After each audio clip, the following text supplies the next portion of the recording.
Le Seigneur des Anneaux pullule d'armées impressionnantes établies sur différents âges, et cela constitue des histoires de guerre passionnantes. Bien le bonsoir, mesdames et messieurs. Nous sommes l'animation de la soirée. Les trilogies Hobbit et Seigneur des Anneaux de Peter Jackson étaient des films d'action drôles et romantiques. Ils étaient donc partiellement adaptés au portrait des descriptions de la guerre par Tolkien. Les séquences d'action des Deux Tours par exemple semblaient fidèlement déchirantes, mais plongées plus profondément dans le légendaire de Tolkien révèlent une méditation sérieuse sur les luttes de guerre à travers de nombreuses armées. Le créateur de Haute Fantasy a écrit son légendaire sur plusieurs époques, plaçant le Seigneur des Anneaux dans le Troisième Âge. Le Troisième Âge fut suivi du Quatrième Âge, sur lequel Tolkien donna relativement peu de détails. Cependant, les histoires contenues dans les annexes du Seigneur des Anneaux et Silmarillion ont révélé une richesse de puissance militaire au cours du Deuxième Âge, avec de nombreuses batailles menées au cours du Premier Âge. Certaines des armées les plus impressionnantes du Seigneur des Anneaux ont été détruites des millénaires avant même la naissance d'Aragorn, de l'infanterie elfique aux ordres orques et aux équipes de dragons. Les hommes morts de Dunharrow étaient difficiles à tuer. Étant déjà morts, l'armée de morts qu'Aragorn a menée au combat pendant la guerre de l'Anneau était la force terrifiante vue dans le film Le Retour du Roi. Ces fantômes n'ont pas été autorisés à reposer en paix car ils ont rompu leur serment de servir la Dernière Alliance, une confédération d'armées constituée au cours du Deuxième Âge. À l'origine, les hommes des montagnes, ces guerriers, furent maudits par Isildur mais, poétiquement, furent libérés de leur malédiction par l'héritier d'Isildur, Aragorn. Lorsqu'Aragorn proposa que les hommes morts de Dunharrow se battent pour lui dans la guerre de l'Anneau, il garantissait qu'il pourrait enfin reposer en paix par la suite. Effrayant les forces de Sauron, cette armée remplit son rôle et est finalement libérée.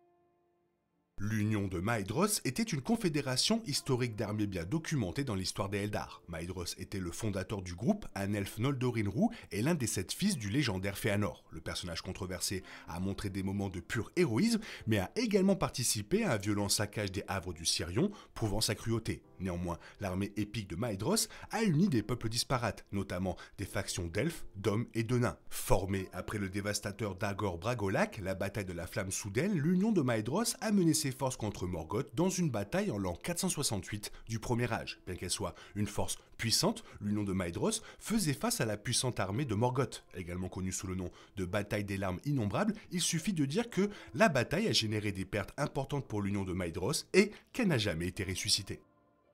Sauron a accédé au pouvoir environ 1500 ans après le début du Deuxième Âge, et son armée était une force avec laquelle il fallait compter. Comme cela est bien documenté dans les Anneaux de pouvoir, Sauron a développé ses forces tout en veillant à la forge des 20 Anneaux de pouvoir. Les forces de Sauron comprenaient diverses ligues d'hommes et de créatures de Morgoth, les orques se multipliant comme des mouches à cette époque. N'ayant pas réussi à convaincre les elfes d'abandonner les 3 anneaux magiques elfiques qu'ils avaient forgés sans lui, Sauron a lancé la guerre des elfes et de Sauron. Sauron a amené son armée dans la ville elfique d'Eregion, l'assiégeant brutalement et forçant ses habitants à fuir, et Elrond a formé le sanctuaire qu'elle est devenue connue sous le nom de Foncombe. Les forces de Sauron ont continué à créer des dégâts jusqu'à ce qu'elles soient retenues par la Dernière Alliance.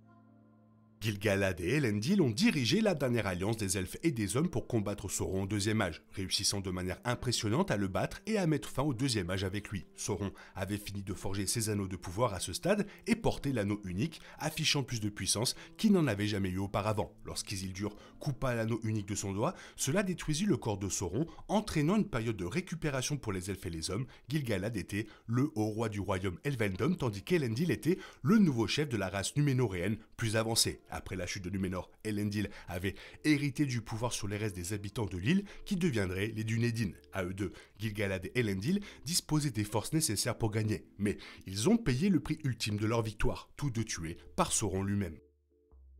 Les cavaliers du Rohan méritent d'être mentionnés pour avoir été une armée exceptionnelle tout au long du Troisième Âge, contribuant à la victoire du Gondor à plusieurs reprises. Le Rohan était un fidèle allié du Gondor, malgré la foi chancelante de Denethor pendant la guerre de l'Anneau. Allumer les balises s'est avéré être la chose la plus sage que le Gondor aurait pu faire, surmontant la fierté et l'inquiétude pour se joindre à leur allié historique et combattre Sauron. Connus sous le nom de Rohirrim, les seigneurs des chevaux du Rohan possédaient une cavalerie exceptionnelle, se concentrant sur l'élevage du cheval idéal dans leur plaine. Descendants du grand Felaroth, les Meharas étaient la lignée de super chevaux qui a donné naissance à Gripoil, que Gandalf a monté jusqu'à la victoire dans la guerre de l'Anneau. Le reste de ces grands chevaux constituait un énorme atout pour les Rohirrim, leur étant très utiles au combat.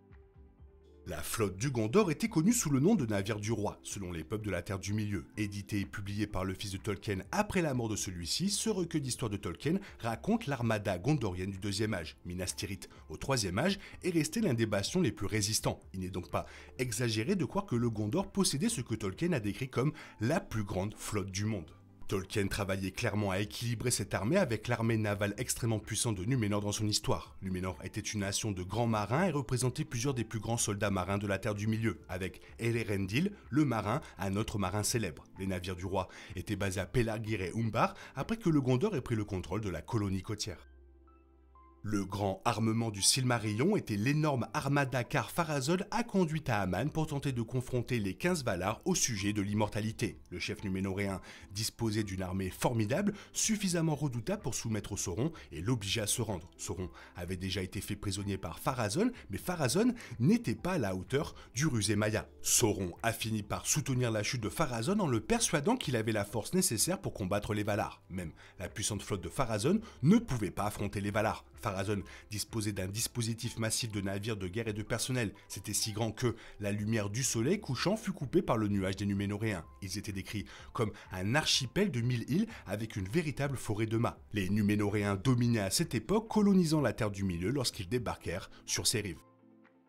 L'armée de Sauron a dévasté les forces des elfes, des hommes et des nains au cours du Troisième Âge de la Terre du Milieu. Pendant la guerre de l'Anneau, représentée dans les films de Peter Jackson, l'armée s'est attaquée à Minas Tirith. Et pourtant, les forces basées autour de Minas Morgul étaient actives depuis des siècles. En l'an 2000 du Troisième Âge, les spectres de l'Anneau assiégèrent Minas Ithil et prirent la ville, la transformant en Minas Morgul. Depuis Minas Morgul, le roi sorcier d'Angmar combattit à 2 reprises le roi Eärnur. Finalement tuant Eärnur, ce conflit a conduit à la fin des rois du Gondor. Il n'était pas clair si Eärnur avait été tué ou avait disparu, alors les intendants du Gondor ont pris le relais. Il y avait d'autres prétentions au trône, mais la plupart des factions du Gondor n'étaient pas disposées à risquer davantage la guerre civile. En tant que telle, l'armée a réellement subi d'énormes pertes pour le Gondor historiquement. Et encore une fois, lors de la guerre de l'Anneau, une armée de Minas Morgul présenta une énorme opposition. Cette armée prit part à la bataille des champs du Pelennor, la plus grande bataille du Troisième Âge. L'armée de Morgoth au cours du Premier Âge doit certainement être considérée comme la deuxième force militaire la plus puissante de l'histoire de la Terre du Milieu. Grâce à ses seuls dragons, l'armée de Morgoth pouvait prétendre être la plus grande et la plus meurtrière. Ce n'est que grâce à l'intervention divine que les vents ont pu tourner et que les forces de la lumière ont finalement pu vaincre l'armée de Morgoth. Mais cela n'a pas été sans dommages, profonds et irrévocables pour la Terre du Milieu. Combattant lors des batailles du Beleriand, l'armée du Premier Âge de Morgoth pouvait se vanter de victoires telles que la bataille des larmes innombrables et la bataille de la flamme soudaine. Mais la guerre de la colère fut l'héritage durable de cette armée. Ankalagon était le plus grand dragon de la Terre du Milieu et il s'est battu pour Morgoth dans la guerre de la colère. Cet énorme dragon cracheur de feu représentait un développement du précédent dragon méchant de la Terre du Milieu. Glorung pouvait cracher du feu, mais pas voler. Ankalagon était un dragon cracheur de feu qui survolait le champ de bataille, décimant les légions ennemies. Le père d'Elrond, Elendil, fut l'héros qui finit par vaincre Ankalagon. Néanmoins, l'affrontement de l'armée de Morgoth avec son ennemi dans la guerre de la colère fut si cataclysmique qu'il coula tout le royaume du Beleriand. L'armée des Valar est la plus grande armée de l'histoire de la Terre du Milieu, représentant les demi-dieux de Tolkien et composée de la race Ainur. Sauron, les Valar et les Istari, les magiciens qui comprenaient Gandalf, Saruman et Radagast, étaient tous membres de cette race puissante. Ces êtres divins étaient les formes de vie que le dieu unique et créateur Eru Ilúvatar a créé en premier. Les elfes vinrent ensuite et après eux les hommes. Mais les Ainur sont restés les plus puissants, ce qui les a rendus si efficaces lorsqu'ils ont combattu Morgoth dans la guerre de la colère. Les Valar eux-mêmes ont combattu Morgoth dans la bataille des pouvoirs avant le réveil des elfes ou des hommes, conduisant à une destruction et une reformation énorme de la structure même de la Terre du Milieu. Mais quand Elendil demanda l'aide des Valar pour vaincre l'opposante armée de Morgoth, les Valar prêtèrent leurs subordonnés et affrontèrent Morgoth dans un affrontement si meurtrier qu'il coula le Beleriand et mit fin au Premier Âge. Morgoth, au moins, a été vaincu. Il a été jeté dans le vide, éternellement gardé par Elendil. L'armée des Valar avait été si destructrice que les Valar ne l'ont plus jamais envoyé dans le Seigneur des Anneaux. Toujours un plaisir de parler du Seigneur des Anneaux, fais-moi part de ton avis dans la zone commentaire, sinon il est temps pour toi de reprendre le cours normal de ta vie, on se retrouve bientôt pour une nouvelle vidéo, bisous bisous, bye bye. Il est impossible de compter sur les autres de nos jours, on est obligé de tout faire soi-même. Je me trompe? Rien de grave, j'avais tout prévu. Où va le monde, je vous le demande.